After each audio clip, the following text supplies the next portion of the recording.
Bonjour à tous, bienvenue à vous. School TV Le Mag, 30 minutes sur la scolarité et l'éducation de vos enfants. À chaque fois une thématique forte, une initiative sur le plan local et ou national avec Alix Nguyen. Salut Alix. Salut Patrick. On y va pour ce nouveau sommaire, sauver sa classe.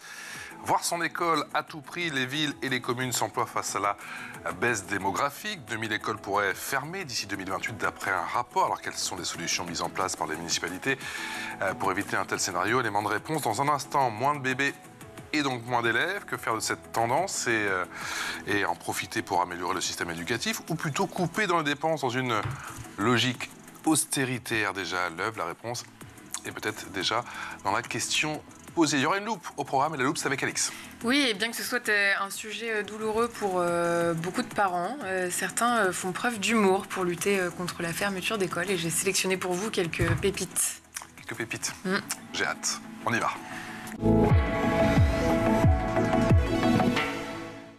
Et on est en Skype avec Lydie Meyer. Bonjour Lydie, merci d'être avec nous. Bonjour. Vous êtes la première adjointe au maire de Caudebec, les Elbeuf, chargée de l'éducation jeunesse et prévention et des relations avec les collèges et lycées de... Et vous êtes également conseillère métropolitaine. Caudebec, les Elbeuf, ça se trouve où? Alors, Caudebec, les Elbeuf est une petite commune à proximité de Rouen, Seine-Maritime, en Normandie. Normandie. Et ça tombe bien, on reste en Normandie justement avec Christine Salmon. Bonjour, Madame le maire. Maire de Les Mondonnais, ça se trouve où les Mondonnais? Les Mondonnais, c'est entre Caen et Vire, dans le Pré-Bocage. Et vous avez combien d'habitants et combien d'établissements scolaires? Alors, 4800 habitants et nous avons 3 écoles. Nous sommes une commune nouvelle créée en 2017 avec à l'origine une commune de 3000 et 6 autres petites communes autour où il y avait une école, enfin il y a toujours donc une école au Plessis-Grimou, une commune rurale qui est sur le point culminant du Mont-Pinçon. Voilà, le point culminant du Calvados. Lydie Meyer, donc Calvados, et on est aussi du coup en Seine-Maritime. Lydie Meyer, vous combien d'habitants et combien d'établissements scolaires s'il vous plaît? Alors, actuellement, nous avons 10 400 habitants, 8 écoles, 5 élémentaires et 3 maternelles. Alors, mesdames, la natalité baisse en France, c'est pas un scoop, hein, c'est le cas depuis 2010. Ça entraîne une diminution du nombre d'élèves en classe, d'après un rapport. 2000 écoles, pas classes, hein, écoles pourraient fermer d'ici à 2028. Est-ce que vous êtes très concrètement concernés? On commence par vous, Christine. Alors oui, je suis concernée justement pour l'école du Plessis-Grimou, qui est une école de 4 classes aujourd'hui. Cette école a vu son effectif baisser là, en quelques années de façon assez significative. Et nous avons eu à la rentrée dernière moins d'élèves que ce que nous avions prévu. Nous arrivions à maintenir le cap des 80 enfants pour 4 classes. Aujourd'hui, nous sommes passés à 75 élèves et malheureusement, en dessous du seuil des 80, c'est assez problématique. Pardon, oui, nous sommes à 69. Je me trompe en plus, je vous dis des bêtises. Je rêve tellement de voir ces effectifs augmenter que j'en oublie le chiffre le plus bas. Donc, on est à la rentrée dernière, nous étions 69, nous avions 69 enfants. Lydie Meyer, vous, en quoi ça vous impacte cette baisse démographique? Alors, nous ne sommes pas dans les fermetures d'écoles actuellement, mais nous avons comptabilisé 3 fermetures de classes l'année dernière. Nous sommes passés en 3 années scolaires de 950 à 825 enfants. Et comme vous l'avez dit tout à l'heure, problème démographique risque de voir les choses s'accentuer dans les années à venir. Comment on évite les doubles, triples ou voire plus de niveaux, Madame Meyer? Alors, actuellement, nous sommes sur les élémentaires en double niveau. Bien évidemment, on n'aimerait pas voir s'installer, alors nous, autant que les parents. Hein. Je pense qu'ils n'aimeraient pas voir les classes de leurs enfants en triple niveau. Aujourd'hui, la question ne se pose pas, mais l'idée pour nous est de devenir une ville attractive pour attirer de nouveaux habitants et nous espérons de nouveaux enfants. Mais ça, je pense qu'on en parlera tout à l'heure. Christine Salmon, justement, comment vous abordez cette équation et comment vous allez essayer de booster cette attractivité ? Alors nous, on a le risque, c'est de voir les demandes de dérogation scolaire augmenter. Et donc, nous avons pris sur notre dernier conseil municipal une délibération qui sectorise. Du coup, parce qu'on a souvent de parents qui souhaiteraient mettre leurs enfants dans notre plus gros pôle, c'est-à-dire à Aulnay-sur-Odon, parce que c'est sur le trajet de leur travail, ils ont des facilités peut-être dans le bourg un peu plus important, le centre-ville, de trouver une assistante maternelle, et ils ne se posent pas la question au moment où ils choisissent l'assistante maternelle. Ils ne se posent pas forcément la question du choix de l'école. Donc, quand arrive le moment d'inscrire l'enfant, on se voit avoir des demandes de dérogation scolaire. Nous avons donc pris une délibération qui sectorise nos écoles, nos 3 écoles, de façon à ce que celle qui est le plus fragile, celle du Plessis-Grimou, puisse garder les habitants des communes qui l'entourent. En tout cas, les élèves de ces villages-là. Et du coup, par contre, nous laissons la facilité à ceux de la plus grande commune d'aller vers la petite s'ils le souhaitent. Lydie Meyer, comment s'est passée la dernière rentrée et comment ça s'est passé avec les parents ? J'ai cru comprendre effectivement qu'ils se sont clairement mobilisés. Oui, ils se sont clairement mobilisés et c'est pour ça que nous avons beaucoup travaillé avec mes collègues et pris une attention toute particulière. On parlait des demandes de dérogation. Nous avons accepté toutes les demandes de dérogation des extérieurs et nous avons eu une attention toute particulière sur les dérogations intra-ville. Et puis, nous avons eu beaucoup de concertation avec les parents parce que je crois que tout est là. Nous avons, lors des conseils d'école, avant de quitter l'année scolaire, prévenu des fermetures éventuelles de classes, puisqu'on a eu des chiffres que durant l'été, mais nous soupçonnions ces fermetures. Nous avons été très proches d'eux, nous avons trouvé des solutions, soit de dérogation pour les fratries, nous avons été facilitants. Voilà, ça s'est relativement bien passé. Une classe avait posé un peu de problème, mais ce n'était pas tant la fermeture qui gênait, c'était l'annonce de la fermeture qui avait été très tardive par l'Éducation nationale et les parents n'avaient pas eu le temps de se retourner, si je peux m'exprimer ainsi. Quel est l'état d'esprit des parents, Christine Salmon ? Vous les sentez inquiets ? Comment vous trouvez les mots justement pour tenter, je dis bien tenter, de les rassurer ? Alors, en effet, ils sont inquiets parce que si nous avons une fermeture de classe, nous passerons donc à 3 niveaux dans toutes nos classes, parce qu'aujourd'hui, elles sont déjà toutes les 4 en double niveau. Nous serons donc obligés d'avoir du triple niveau. C'est franchement pas une situation confortable, ni pour les enfants, ni pour les enseignants. Donc, les parents en sont forcément inquiets. Et puis, à terme, malheureusement, ça pourrait être la fermeture de cette école entièrement parce que si certains parents les orientent vers des écoles privées, on en a quelques-unes qui nous entourent. On a déjà des fois des parents qui nous demandent des dérogations que l'on refuse et ils les envoient en école privée. Donc là, on est totalement impuissant face à ce phénomène. Du coup, c'est vrai que la crainte, c'est de perdre une classe, emmènerait le reste de l'école parce que nous parlons vraiment d'une école rurale, mais une école rurale qui a pourtant de forts avantages. Et on s'en est surtout rendu compte au moment du Covid. Une petite structure est plus facile à à protéger des virus, comme là on a vécu, ça a été plus facile de mettre en œuvre les protocoles dans une petite école que dans une grande école. Celle que nous avons en centre-ville, elle compte 14 classes. Ça a été beaucoup plus complexe pour gérer au moment de la période Covid. Donc on voit bien quand même l'utilité de ces petites écoles dans nos bourgs de campagne. Et notamment pour les familles, la proximité. On a aussi, nous, sur notre secteur, beaucoup de familles qui sont familles d'accueil, qui accueillent des enfants en souffrance. Donc, dans une petite structure, un enfant en souffrance, il peut parfois mieux se faire comprendre, se développer. C'est plus facile. Donc voilà pourquoi on aimerait vraiment que on puisse conserver cette quatrième classe, pardon, parce que nous avons vraiment besoin de conserver l'école dans sa totalité et que cette fermeture pourrait malheureusement à l'avenir entraîner la fermeture complète de cette école. Et bien qu'on ait 2 autres écoles plus importantes, elles n'auraient pas pour autant la capacité d'accueillir tout le monde.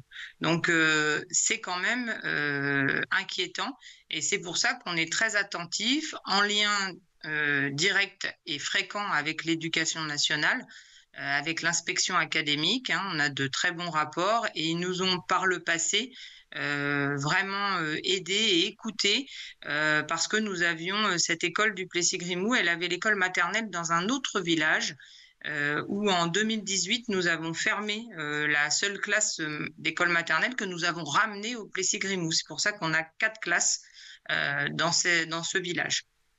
Et justement, Christine Salmon, quels sont les vrais enjeux selon vous? C'est simplement une question d'effectifs ou est-ce que c'est un problème aussi une question de perception des écoles rurales?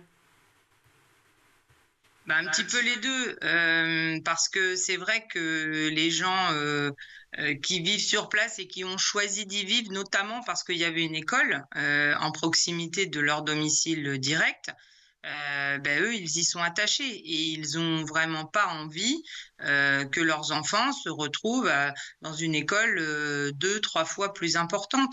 C'est pas du tout la même chose d'être dans une structure avec 4 classes, 80 élèves. Il y a un petit côté familial, un petit côté cocooning qui est apprécié. C'est pas la même chose quand vous vous retrouvez dans une école de 250 élèves avec 14 classes. Les choses sont pas gérées tout à fait de la même manière, bien que au Plessis-Grimou, depuis des années, les enfants ont accès à tout ce qu'on peut trouver dans une ville, c'est-à-dire ils vont à la piscine toutes les semaines dès la grande section. Nous, on a toujours favorisé ça. L'apprentissage de la natation, ils vont à la bibliothèque, ils ont accès au gymnase. On n'hésite pas à payer les transports de bus pour qu'ils puissent avoir accès à la même chose que ceux qui sont sur place à la ville.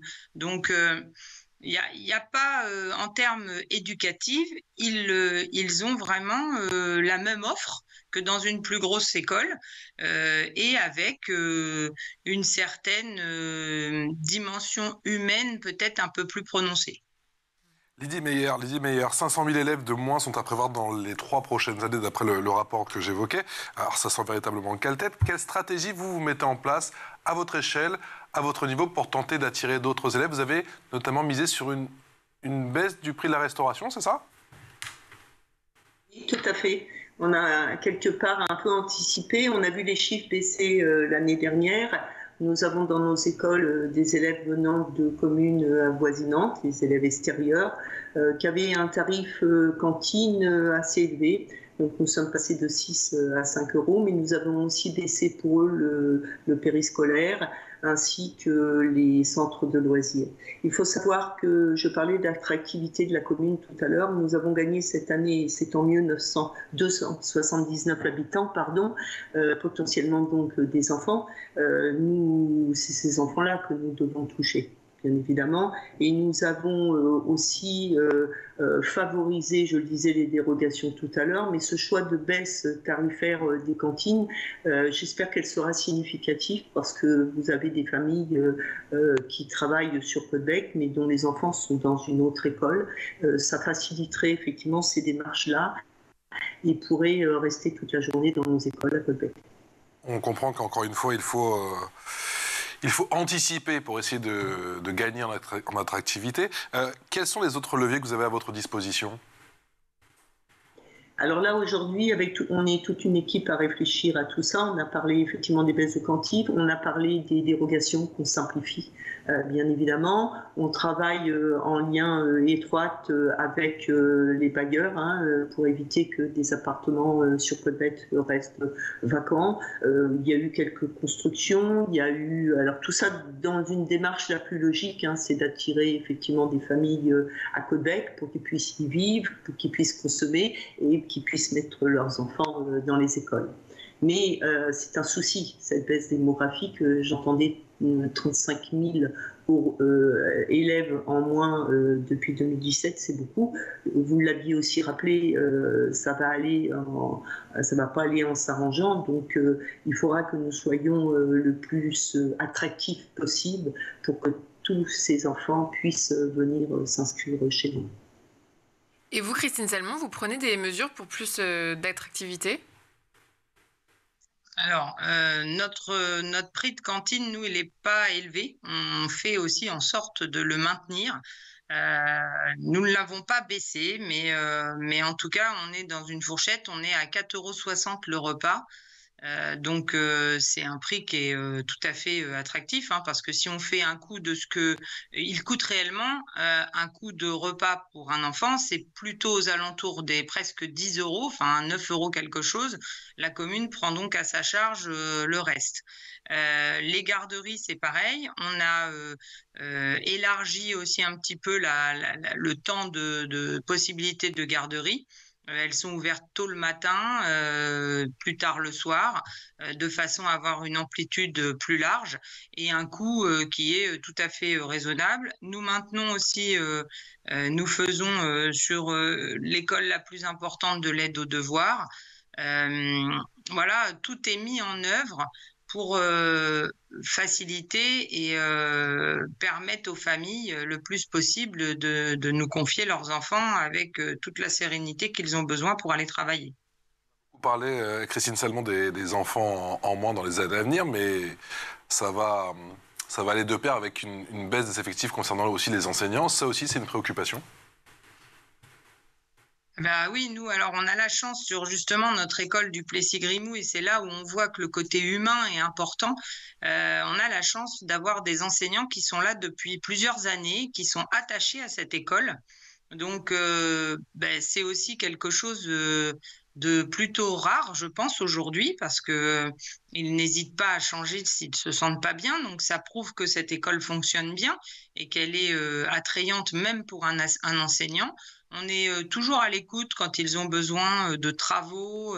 Chaque conseil d'école, c'est des choses que l'on passe en revue, à savoir quels sont les besoins, les attentes, les modifications dans les classes à apporter pour que ce soit plus confortable sur le temps scolaire et puis leur permettre de pratiquer en toute tranquillité et avec tout ce qu'il est nécessaire d'avoir aujourd'hui.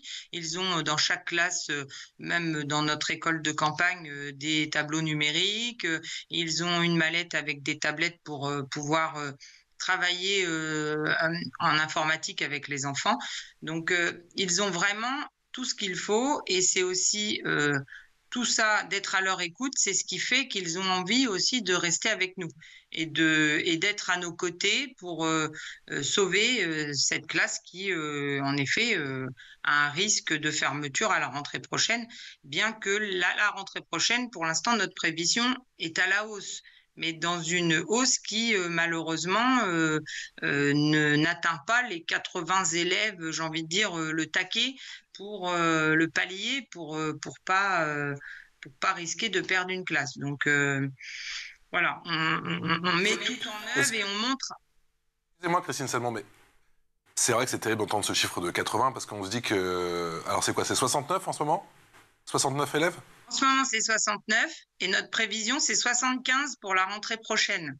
C'est aussi que dans un monde un petit peu meilleur concernant l'éducation, ce chiffre, il est parfait pour apprendre, pour se développer, pour grandir sereinement pour les enfants. Ah oui. Ah bah ça, c'est certain, hein. Moi, mes 3 enfants sont allés dans cette école et ils s'en portent très bien. Et aujourd'hui, ils ont trouvé leur voie. Il n'y a pas de problème. C'est des jeunes adultes, enfin voilà, 20 ans, 16 ans et 17 ans. Ils ont fait toute leur scolarité à l'école du Plessis-Grimou. Ils prenaient le bus le matin. Ils ont tous leurs amis, ils les voient encore parce que voilà, tout le monde habite dans le même village. Enfin, ça crée des liens. C'est autre chose en fait. C'est ce que je disais tout à l'heure, c'est cocooning, c'est familial, c'est une échelle humaine. Et je pense que c'est important. Et aujourd'hui, où les relations sociales sont malheureusement trop souvent virtuelles, eh bien, c'est quand même bien d'avoir dans nos petites communes des écoles qui permettent de garder cette échelle humaine et ces relations humaines importantes. Pour vous, Lydie Meyer, alors c'est peut-être un peu moins familial, c'est un petit peu plus grand, on l'a compris, mais ça peut rester effectivement très familial, mais l'équation est la même, il faut absolument arriver à être très à l'écoute de vos enseignants, voire les chouchouter. Oui, oui. Alors, il y a 8 écoles, mais nous avons des toutes petites écoles avec des petites classes, avec des petits contingents. On a notamment des classes avec 17 élèves seulement, et je crois que la plus grande, elle a 25 élèves. Donc oui, on s'attache beaucoup à ça. On est proche des parents, hein, ça c'est une évidence. Alors, et à la fois, moi je gère 2 pôles, hein, l'éducation et aussi la jeunesse. On a des animateurs qui sont là sur le temps du midi, le soir. On parle d'une seule voix, hein. L'idée pour nous, c'est que les enfants s'y sentent bien, qu'on soit à l'écoute des parents. Certes, c'est sûrement un peu moins cocooning que dans les écoles rurales, quoique. Nous avons aussi des enseignants. Il y a des mouvements, oui, bien évidemment, des gens qui veulent se rapprocher de chez eux ou tout simplement changer de ville. Mais globalement, surtout les enseignants que nous avons à Caudebec, nous avons des équipes qui sont là depuis très longtemps. Et puis, nous nous attachons aussi, et j'ai oublié de vous dire tout à l'heure, et c'est important, à mettre des équipements au bout du jour. Par exemple, pour cette année, la ville a investi 110 000 €. Alors, ça paraît énorme, mais c'est important, 110 000 € pour équiper toutes nos écoles. Et Lydie Meyer, vous parlez d'une équipe qui vous suit depuis très longtemps, mais comment on fait pour attirer les jeunes enseignants fraîchement diplômés? Alors, je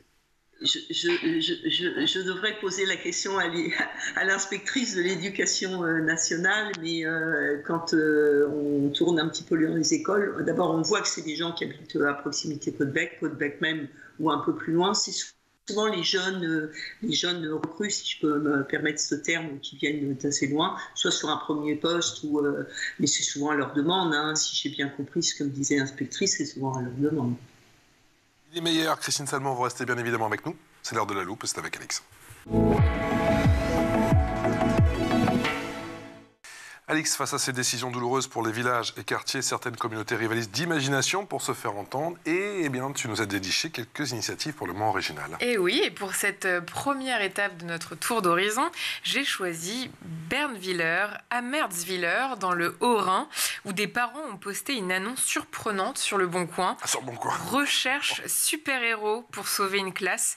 Face à une nouvelle fermeture jugée injustifiée, ils ont décidé de jouer la carte de l'humour pour dénoncer la situation. Et leur super-héros idéal, Patrice, c'est celui qui défendra les enfants et prouvera qu'ils ne sont pas que des chiffres. Avec un pas présent sur la Moselle, où des parents ont trouvé une façon pour le moment originale de protester contre la fermeture d'une classe, inscrire 4 boutons dans l'école. Nommés John Deere, Marguerite Dupré, Phil Tondu et Valériane Deschamps. Ces moutons ont permis de porter le nombre d'élèves inscrits de 94 à 98, atteignant de ce fait le minimum requis par l'éducation nationale pour maintenir les 5 classes du regroupement scolaire. Avec humour, là aussi, les parents dénoncent un système où les enfants sont comptés comme des moutons. Ils ont même organisé une journée où les moutons ont rejoint la cour de l'école. Et puis on termine avec une véritable production hollywoodienne. Made in Grèce en Vercors, ça se trouve en Isère. Cette fois, on parodie un classique du ciné. Et oui, pour attirer de nouveaux habitants et sauver là aussi une classe, quelques parents locaux ont parodié une scène culte de Jurassic Park dans une vidéo humoristique. Ils ont donc changé les dialogues pour mettre en avant les charmes de leur village, le calme, des paysages à couper le souffle et une chouette vie communautaire. Et donc ces initiatives, aussi inventives soient-elles, soulèvent une vraie question. Jusqu'où faut-il aller pour défendre le droit à une éducation équitable? Christine Salmon, je vous pose la question. Alors, je ne sais pas, moi je vais peut-être pouvoir inscrire des lamas parce que j'ai un élevage de lamas au Plessis-Grimou, mais je ne suis pas sûre que ça soit efficace. Je ne sais pas jusqu'où on peut aller, c'est assez compliqué, c'est une question où on doit tous s'investir parce qu'il faut aussi que les quelques parents qui prennent la décision, parce qu'on leur a refusé une dérogation d'envoyer leurs enfants dans une école privée, il faut qu'ils se posent la question si... en fait, de ne pas avoir une réflexion totalement individuelle. Alors, ok, parfois, en mettant l'enfant à l'école privée, on se favorise soi-même sur son trajet, sur voilà, on s'enlève quelques problématiques du quotidien, j'ai envie de dire, mais en même temps, on pénalise toute une commune où on a décidé pourtant de vivre. Et quand on décide de vivre quelque part, on décide de vivre pour l'environnement, mais aussi pour ses voisins, ses services. Et l'école fait partie d'un service à part entière. Donc, si on veut sauver nos services publics, il faut que chacun aussi s'investisse dans cette démarche et qu'on en ait tous envie. Parce qu'en fait, la municipalité toute seule, j'ai envie de dire, on peut mettre des moyens, en effet, financiers, rénover nos bâtiments, faire en sorte que la cantine reste à un prix raisonnable, que la garderie aussi ait une amplitude assez large avec des tarifs attractifs. Mais on va pas pouvoir obliger les gens d'amener leurs enfants dans cette école. Donc c'est ça aussi, on a besoin vraiment que chacun pense, alors ok, on pense à soi, à son organisation du quotidien, mais il faut aussi penser que là où on a choisi de vivre, il y a des services publics et si on veut les faire vivre, il faut les fréquenter. Et l'école en fait partie. Il faut absolument que la réflexion, quand on fait un choix pour sa famille, elle soit aussi prise en compte dans un environnement global. Mais hier, c'est ce qui s'est un peu passé du coup dans votre commune à la dernière rentrée. Il y a eu un mouvement citoyen. J'ai quand même le sentiment que certains parents ont commencé à prendre leurs responsabilités. Oui, complètement. Alors, je tiens à dire que je partage tout à fait ce que Madame la maire vient d'évoquer. Il faut que l'on travaille ensemble, il faut être proche des parents d'élèves, mais pas que. Il faut aussi qu'on s'investisse dans notre commune, leur montrer, on parlait d'attractivité tout à l'heure, et puis leur montrer qu'on était là à leur écoute, parce que partir dans une école privée, c'est souvent sur un coup de tête. C'est souvent aussi parce que ça facilite les trajets, comme le disait Madame la maire juste avant mon propos. Néanmoins, parler ensemble, être ensemble pour parler un petit peu de ce qui se fait dans les écoles, de montrer notre ville, de montrer nos écoles, l'investissement qu'on peut y faire. Les gens qui sont autour de nous, c'est ce qu'on a fait la dernière fois. On a travaillé avec les parents d'élèves, on a discuté avec eux, on a trouvé des solutions ensemble, et puis nous le referons bien évidemment à chaque rentrée scolaire si nécessaire. En tout cas, mesdames, d'avoir été avec nous. Merci pour cet éclairage, et encore une fois, on vous souhaite bon courage. On espère que vous allez surtout trouver des solutions, et qu'il y aura un choix politique un petit peu différent, effectivement, pour que ça bénéficie à l'éducation de nos enfants. Lydie Meyer, première adjointe au maire de Caudebec-les-Elbeuf, et merci à vous, Christine Salmon, maire de Les-Mondonnais. Merci, mesdames, d'avoir été avec nous. On n'hésitera pas à refaire une autre émission pour faire un petit point d'étape dans quelques mois, parce que, assurément, on va continuer à parler de cette problématique ô combien importante. Un grand merci à vous. Alix, on se retrouve demain. À demain. Ciao.